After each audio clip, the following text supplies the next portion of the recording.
Next, we're going to remove the center EMI shield, which is held with 2 Phillips head screws. This EMI shield also holds down the dock connector cable. Once you've removed the screws, you can gently pry up the EMI connector and then pry the cable loose. You'll notice the cable is also held with an adhesive down the length of the cable, which you'll have to gently peel up and simply fold over to the side.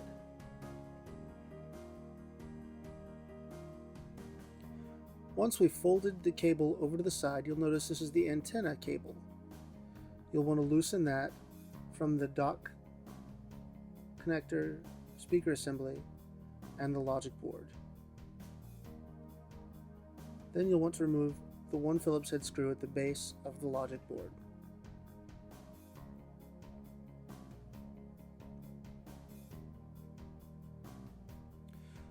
One thing you will notice is at the base of the speaker assembly there's another screw, which we will remove.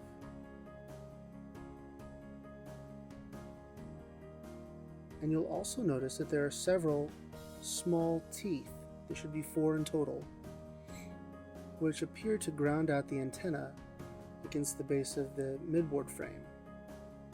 There's one here, here, here, and at the top. Next, we're going to remove the moisture sensor from the middle of the logic board. You want to gently pry this sensor up. You'll see that it's a small sticker.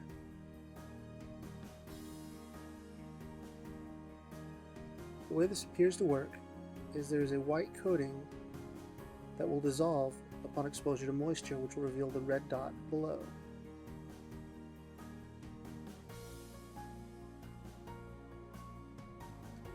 Next, we're going to remove the Phillips head screw underneath, and then we will focus on the upper EMI shield. This shield is held in place by 5 Phillips head screws.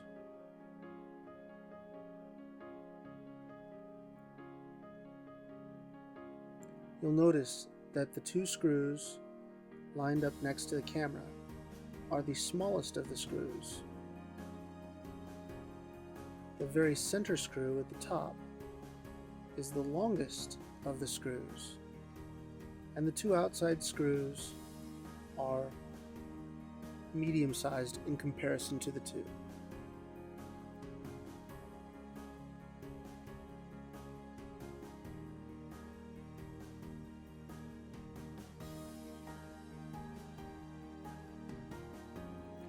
Next, we'll gently lift and slide the EMI shield out, and you'll notice there's some small hooks that hold it in place.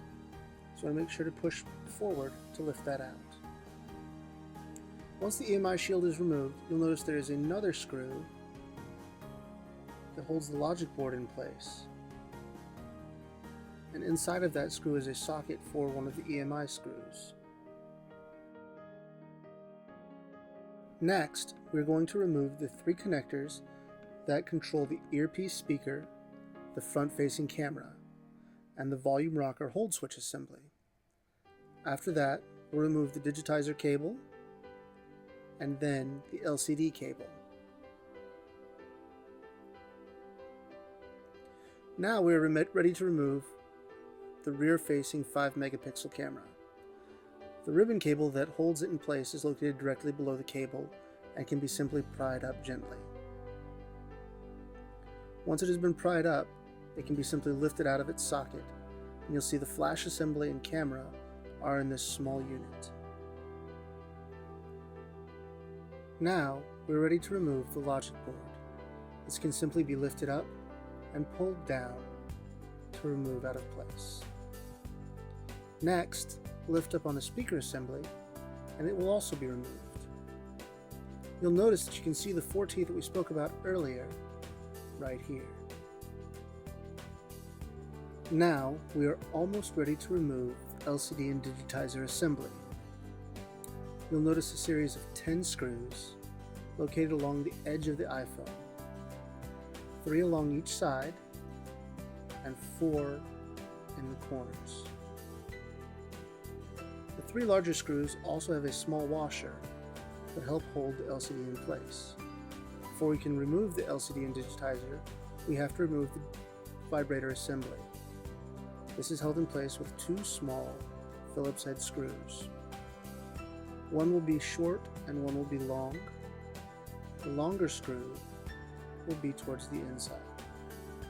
Next, you'll remove the 4 corner screws and loosen the 3 screws on each side so as not to lose the washers below them.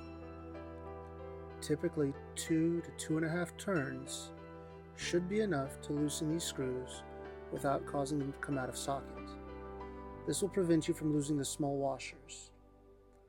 Do not worry, however, if they do come out, they are easily replaceable, but you do need to get those washers and put them in place as well.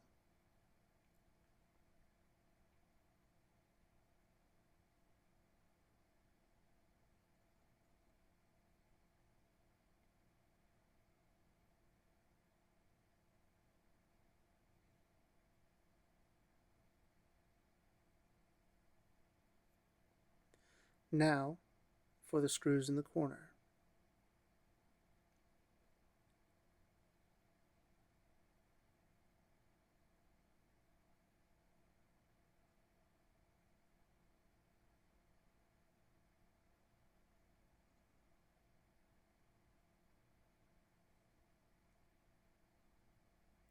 For the lower corner, you do not have to remove the dock cable, as you should have clearance to pull the screw out.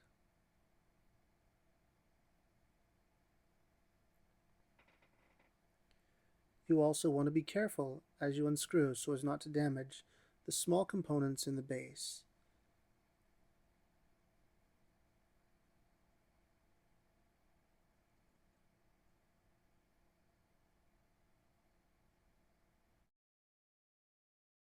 Now, we're ready to remove LCD and digitizer assembly.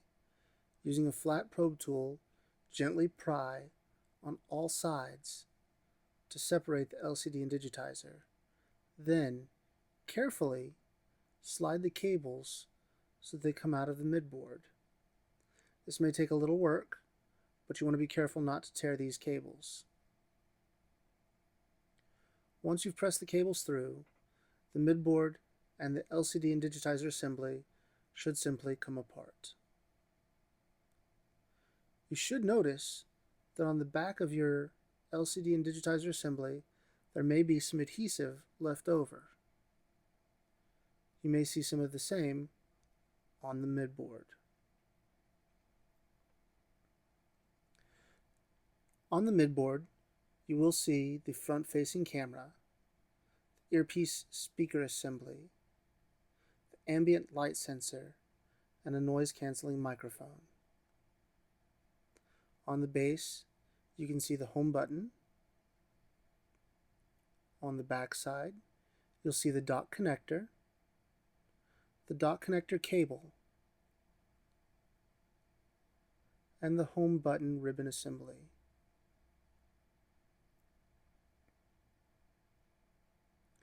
On the top, you'll see the cables that connect the front-facing camera, the earpiece speaker, and the volume rocker switch. We will not be disassembling these as the cables are very delicate. If you need them disassembled, please send them in for a professional to take care of. And this concludes the iPhone 4 disassembly guide.